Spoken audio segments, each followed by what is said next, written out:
자, 우리 8-6단원 동아시아 역사 갈등의 평화적 해결해가지고 동아시아면 우리나라, 중국, 몽골, 일본, 대만 이 정도 나라들 북한이 있고요. 이제 그 지역을 동아시아 지역이라고 말을 하는데 역사적인 갈등이 있어요. 지금도 현재 진행 중이고 여기 보시면 그럼 동아시아의 역사적인 갈등이 뭐가 있을까라고 해서 여기 보면 이제 우리나라와 일본을 둘러싼 독도, 그다음에 우리나라와 중국의 동북공정, 그다음에 일본의 역사교과서 왜곡 문제가 있습니다. 자, 제일 먼저 나오는 게 독도입니다. 독도는요, 1905년이면 우리가 한국사에서 배웠듯이 을사조약, 을사늑약을 맺은 해잖아. 이때 우리가 을사늑약으로 일본한테 뺏긴 게 외교의 권리입니다. 외교권. 외교권을 일본이 뺏고 나서 독도를 일본의 영토로 편입됐다고 이렇게 주장을 하고 있는 거죠. 반면에 우리는 우리의 영토 독도는 이미 삼국시대인 신라 때부터 기록이 있습니다. 신라 지증왕 때 우산국을 정벌했다 이런 얘기가 나옵니다. 우리나라의 고유 영토였다. 또 역사책을 찾아보면 우리 측 사료뿐만이 아니라 1877년 일본의 어떤 기록을 봐도 일본 최고 행정기관인 태정관이 일본 측 기록에도 독도는 일본 영토가 아니라고 나와 있다는 얘기입니다. 그리고 우리가 외교권을 뺏기기 전인 1900년, 그때는 이제 조선이 아니라 대한제국이었죠. 고종이 대한제국이라는 나라를 만들면서 칙령 제41호를 통해 독도는 대한제국의 영토를 명확하게 냈다. 그런데 이제 1905년 이런 일이 있었잖아요. 그러고 난 다음에 45년 광복 이후로는 한국이 독도에 대한 영토 주권을 확고히 행사하고 있다. 그래서 독도는요, 경상북도 소속입니다. 경북 울릉군 이렇게 가는 거죠, 주소가. 자, 두 번째는 이제 동북공정 발표해 주세요. 독도는 우리가 한국사에서 굉장히 자세히 하기 때문에 여러분이 잘 알고 있을 거고요. 자, 동북공정에 대한 얘기를 조금 봅시다. 자, 이것은 어떤 나라에 의해서, 동북공정은 우리가 쓴 말이 아니에요. 중국 자기네가 쓴 얘기입니다. 자기네가 만든 말입니다. 중국의 역사 왜곡. 그러면 중국은 동북공정을 통해, 자, 좋습니다. 얘네가 어디까지, 어디 과거 부분까지 거슬러 올라가는 거냐면, 자, 우리나라 최초의 국가라고 할 수 있는 고조선, 그 다음에 초기 국가라고 할 수 있는 부여, 고구려, 발해까지가 다 중국의 지방이다. 그래서 이들의 역사는 어떤 새로운 어떤 독립적인 역사가 아니라 중국 한 지방의 역사다. 이렇게 말하는 겁니다. 중국의 지방사다. 라는 왜곡된 주장을 하고 있는 거죠. 그러면 어떤 혹자들은 얘기합니다. 선생님, 이게 다 지금 예전에 있었던 나라들이고 지금은 없던 나라들인데 이걸 중국이 가져간다고 뭐 우리가 뭐 어떤 큰 피해가 있나요? 그럼 어마어마하죠. 중국은 그러면 얻는 게 없이 과거의 역사를 단지 그냥 화려하게 꾸미고 싶어서 이러겠습니까? 아니에요. 이건 지금 현대에도 영향을 미치고 있는 겁니다. 만리장성의 동쪽 끝을 옛 고구려와 발해의 영역까지 확장하여 발표함으로써 이 지역이 중국의, 자, 여기가 뭐야? 여기는 예전부터 중국의 고유한 영토야 라고 주장하고 있는 것이죠. 그러면 중국은 왜 이런 일을 하고 있을까? 이미 그 지난 과거의 역사를 자기네 역사라고 주장해서 중국이 얻는 것은 뭘까? 나옵니다, 거기. 동북공정의 배경. 중국은 알다시피 한족 말고도 많은 소수민족들로 구성되어 있습니다. 중국 영토 내에 이 소수민족들을, 그 소수민족에는 조선족이 있어요. 그 조선족이라 함은, 자, 우리 한민족을 얘기하는데 이 소수민족들을 통합해서 그들의 뭘 막는 거야? 오케이, 발표하세요. 그들이 분리 독립을 하는 걸 막기 위한 거니까 예전부터 조선족 니네는, 여기 말하는 거 봐봐. 조선족 니네는 우리랑 같아. 조선족 니네가 살고 있는 땅이 어디니? 고조선, 부여, 고구려, 발해 땅이잖아. 거기는 새로운 어떤 역사가 있는 게 아니라 그것도 중국 역사고 너희도 중국인이야 이겁니다. 그러니까 조선족 너희가 때로 새롭게 분리독립을 한다든가 그럴 필요는 없어. 우리는 같이 우리랑 같은 역사 이런 얘기죠. 분리독립을 막고 국경을 안정시키기 위한 거다. 이렇게 말을 하는 거죠. 자, 다음 일본의 역사 교과서를 가서 보면 역시 왜곡이 굉장히 심합니다. 왜곡이라는 게 뭡니까? 사실이 아닌 거 사실처럼 둔갑시키는 거지. 일본은 교과서에서 식민지 지배와 침략의 전쟁을 자, 자기네가 조선을 식민지로 만들고 우리나라를 침략하는 것 자체가 우리를 위한 거였다. 라고 정당화하고 있습니다. 정당화를 넘어서 미친 짓이죠. 일본의 우익 단체들은 왜곡된 역사 교과서를 지속적으로 만들어내고 있다. 그 외에도 역사를 둘러싼 갈등은 거졌습니다. 아직도 현재 진행 중입니다. 자, 예를 들어 어떤 것이 있을까? 일본군의 위안부 문제, 그 다음에 야스쿠니 신사가 문제가 되는 건요. 야스쿠니 신사에 어떤 사람들이 여기에 안치되어 있느냐 하면 2차 세계대전의 전쟁 범죄자들, 그 다음에 우리나라 식민지를 직접 침략했던 사람들, 지시했던 사람들, 2차 대전 당시 동남아시아를 떠나서 정말 아시아 전역을 전쟁으로 몰아넣었던 사람들이 이 야스쿠니 신사에 안치되어 있어요. 즉 전쟁 범죄자들이 안치되어 있습니다. 근데 여기를 일본의 총리들은 당선되자마자 우리나라 대통령이나 총리들이 당선되면 어디 갑니까? 우리는 저기 국립묘지 가잖아요. 거기 가듯이 갑니다. 그러니까 그 얘기는 뭔데? 현재도 일본 총리들은 2차 세계대전 당시에 대해서 전혀 반성하는 게 없다는 얘기죠. 독일 총리들은요, 반성해요. 그게 독일과 일본의 차이점입니다.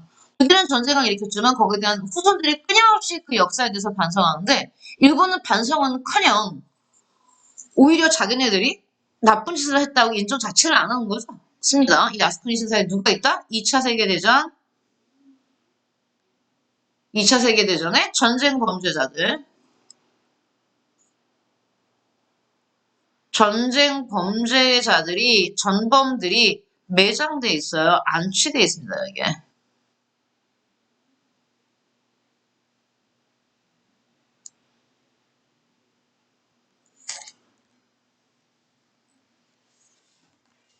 자, 뭐 이런 얘기들을 쭉 한번 보시고요. 동북아시아, 동아시아 역사 갈등을 위한 이런 갈등들이 있다면 그럼 해결할 수 있는 방법은 없냐?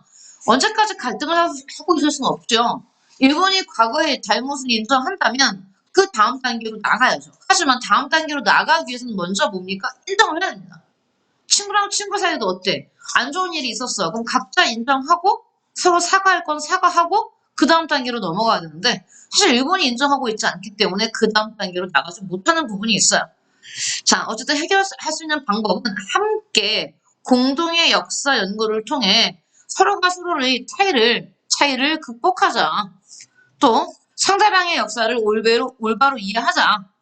여기 나오죠. 과거의 갈등을 넘어서 평화와 인권을 가르칠 수 있도록 나아가자는 얘기는 어떤 사람들이 이렇게 말합니다. 야, 진짜 과거잖아. 과거에 너무 매몰되지 말고 앞으로 나가자. 좋은 말이에요. 하지만 과거에 매몰되고 싶어서 과거 얘기를 하는 게 아닙니다. 반성을 해야 그 다음 단계로 나간다는 얘기예요. 반성하지 않고 그 다음 단계를 못 나가요. 어떻게 나갑니까? 인정이 안 되는데. 그래서 그냥 여러분이 이렇게 과거 얘기 맨날 해. 앞으로 나가야지라고 말하는 사람들이 그 전제 조건으로 삼는 걸 보셔야 돼요. 과거를 인정하고 반성하고 화해하고 그런 다음에 앞으로 나가는 거예요. 인정도 안 하고 반성도 안 하고 화해도 안 했는데 어떻게 미래로 나갑니까? 자, 또한 국제연대와 교류 확대 등이 있다.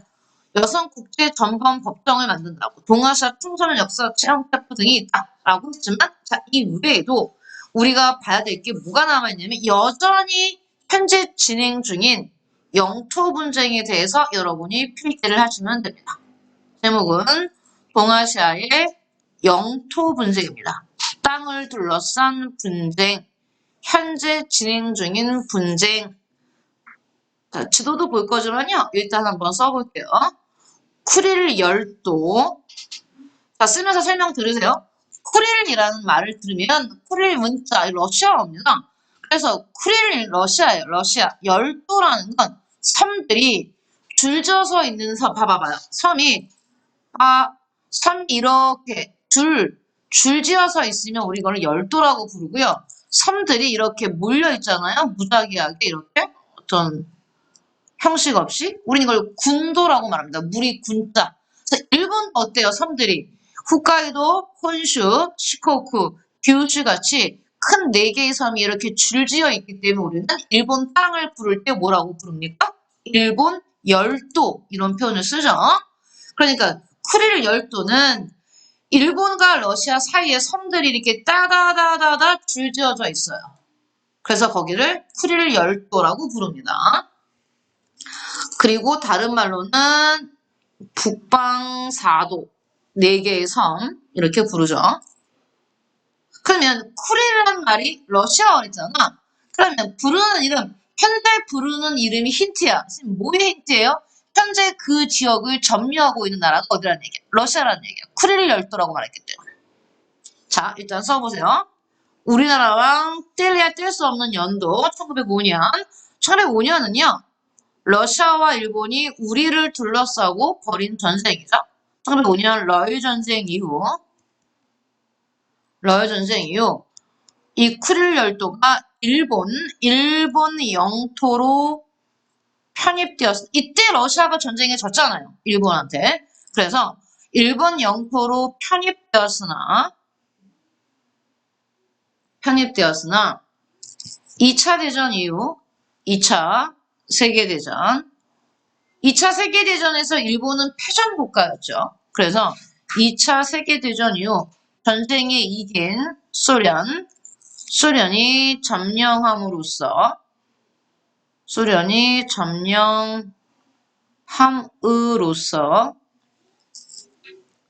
영토 분쟁이 발생했다. 그래서 이 쿠릴 열도는 어떤 나라와 어떤 나라의 분쟁이다? 일본과 러시아의 분쟁이고요. 현재 이 지역을 점령한 나라에다가 이렇게 줄을 치겠습니다. 쿠릴 열도는 현재 러시아가 점령하고 있습니다. 다음 센카쿠 열도. 센카쿠는 딱 들어도 어때? 일본어 같지? 그러니까 센카쿠 열도를 갖고 있는 건 현재 일본입니다. 자, 다른 말 데아오위데아오. 아, 중국어네? 그럼 느낌 뭐죠? 현재 센카쿠를 갖고 있는 건 일본이지만 분쟁 당사국은 일본과 중국이겠구나. 자, 역시 우리나라랑 뗄래야 뗄 수 없는 전쟁, 청일전쟁이죠. 역시 우리나라를 둘러싼 청나라와 일본의 전쟁이었습니다. 청일전쟁 이후, 이때도 일본이 이겼죠? 청일전쟁 이후 일본이 승리하면서 일본이 차지하였으나 자원이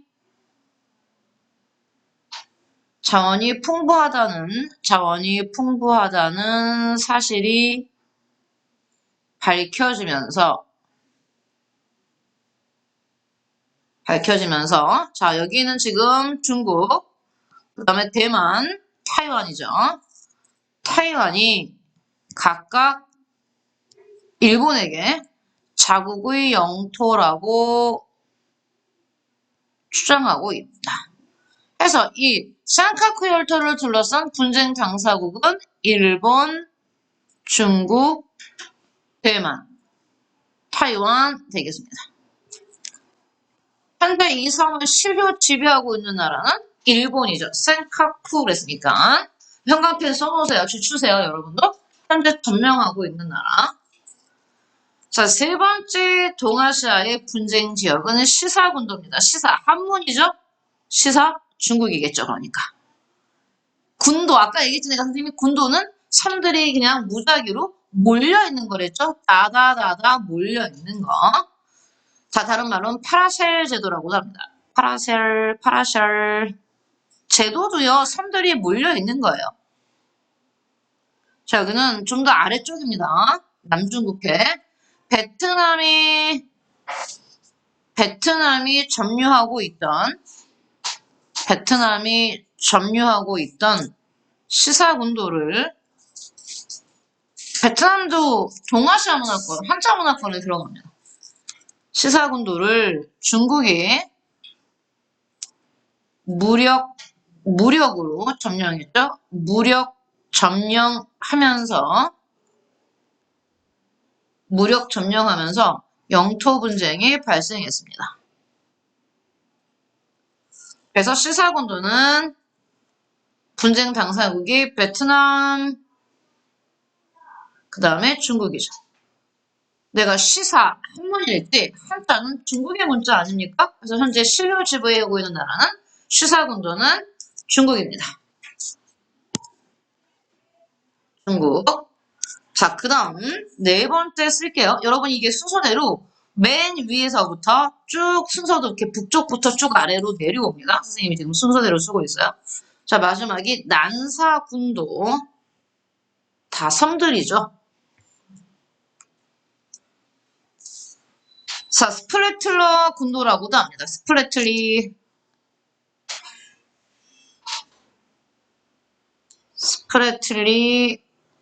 군도라고도 합니다. 자, 여기는 많은 나라들이 주변에, 자, 주위에 자원을 둘러싼 분쟁을 하고 있어요. 주위 자원을 둘러싼, 자, 영유권 주장을 하죠. 자기네 거다. 영유권을 주장하는데 많은 나라들이 얽혀 있습니다. 여기는. 자, 중국, 필리핀이 들어가 있습니다. 지금. 필리핀, 베트남, 말레이시아. 위치 보면 이해 가요. 이 나라들 다 왜 들어갔는지. 브루나이, 타이완, 정말 많은 나라들이 있죠. 현재 이 난사, 역시 한문이기 때문에 실효 지배하고 있는 나라는 중국입니다. 중국, 필리핀, 베트남, 말레이시아, 브루나이, 타이완 등이 영유권을 주장하고 있어요. 자, 이건 위치와 함께 잘 나옵니다. 이 분쟁, 어떤 나라들이 분쟁 당사국인지 기억하셔야 됩니다. 특히 여기 위에 두 개.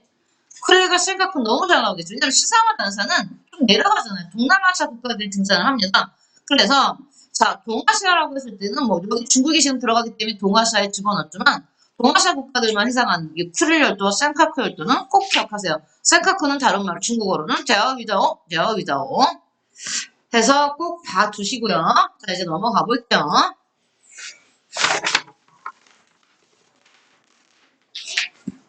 자, 쭉 내려갑니다. 여기 보시면 잠깐 보면 분단국의 사례를 통해서 본 통일을 그랬는데 사실 2차 대전이 끝나고 나서 우리나라만 분단된 게 아니었죠. 우리와 독일이 2차 대전 이후에 분단됐고 베트남은 더 뒤에 분단됐었죠. 자, 예멘은 더 뒤에. 근데 이제 얘네들이 다 어느 정도 자 여기 보면 통일을 한 겁니다. 통일을 한 거. 그래서 지금 현재 우리나라만 유일하게 남아있게 되는 거죠. 자, 다음 거기 보시면 주제 6번에 참고자료 주제 6번에 여기 동아시아 역사 갈등의 평화적 해결 1에서 이것만 볼게요. 동북공정의 배경. 이 부분만. 동북공정의 배경을 알기 위해서는 동북공정 실시 이전의 정황을 살펴보아야 한다. 1980년대 이후 중국은 개혁 개방 정책을 추진하면서 소위 통일적 다민족 국가론을 내세워 그동안 분리독립을 주장해온 여기 보시면 중국에서 현재도 분리독립을 주장하고 있는 지역이 이제 신장 위구르족, 그 다음에 티벳, 운남성 등 서남 변경 지역의 소수민족들을 휘유 탄압하여 중화민족 대가정을 이루하였다. 중화민족이에요. 한족들 말하는 거죠. 그리고 이와 관련하여 83년에 중국 정부의 직속 연구기관인 중국 사회과학원 산하에 중국 변강사지 연구중심을 설립했다. 이후 89년 동구권의 변화, 91년 소련 붕괴 등으로 인해 중국 중앙정부에서는 소수민족의 안정에 더욱 관심을 갖게 되었다. 그때 92년 한중 수교를 계기로 조선족이 흩어져 사는 동북 지역과 이 지역을 많이 찾는 한국인들의 동태에 주목하게 되었다. 중국 정부는 불안한 거죠. 왜냐면 조선족 같은 경우는 본국이 없어지지 않고 살아있잖아. 사실 위구르는 신장 위구르족은 나라가 없어요. 위구르족은 남아있지. 하지만 조선족은 본국이 두 나라 있어요. 북한도 있고 남한도 있고. 그러니 불안하겠지. 얘네가 흡수될까. 그래서 한중 간 교역 증가, 조선족들의 코리안 드림, 그로 인해 급증하는 조선족의 한국행 등을 보면서 조선족들의 정체성 인식에 대한 극도의 불안감을 드러냈다. 누가? 중국이. 그런 가운데 90년대 중반 이후부터 탈북자들이 대거 중국으로 들어오고 남한 중심으로 한반도 정세가 급박하게 돌아가게 되자 중국 정부는 이 문제가 동북지역과 조선족 사회 안정에 심각한 영향을 줄 수 있다. 통일되면 이거 간도죠. 간도입니다. 지금 조선족 사는 땅이. 이게 이제 어떻게 될까? 통일 한반도랑 영토 분쟁을 해야 될까? 한 불안이 온 겁니다. 요컨대 경북군정은 다민족 국가인 중국이 직면하고 있는 소수민족 문제의 도출과 확대를 타당함으로써 중국의 국가적 안정을 꾀하려는 틀이지. 얘는 대만도 본국이라고 지금 자기네 하나의 중국을 주장하고 있잖아요. 절대 소수민족의 독립을 인정하지 않을 겁니다. 자, 다음요. 쭉 내려가 보겠습니다. 혹시 얘네 아세요? 이게 유명한데.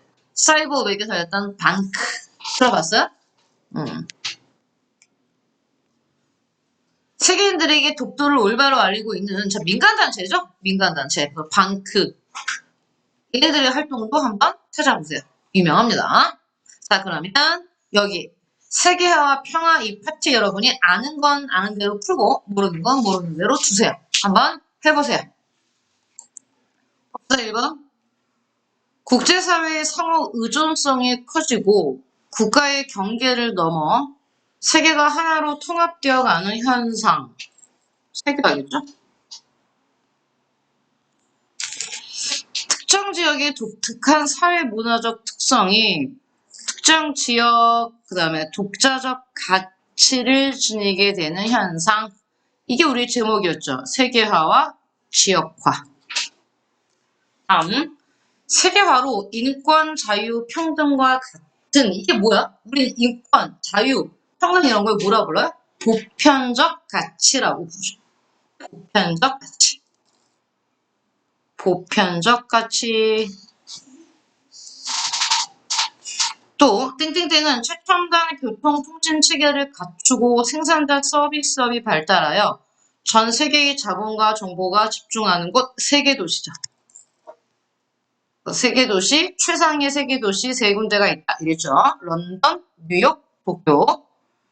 세계화에 따라 높은 부가가치를 창출하는 산업은 주로 선진국에 위치하는 반면 값싼 노동력이 필요한 부분은 대부분 개발도상국이 담당하면서 이들 국가 간의 뭡니까? 빈부 격차가 커지죠.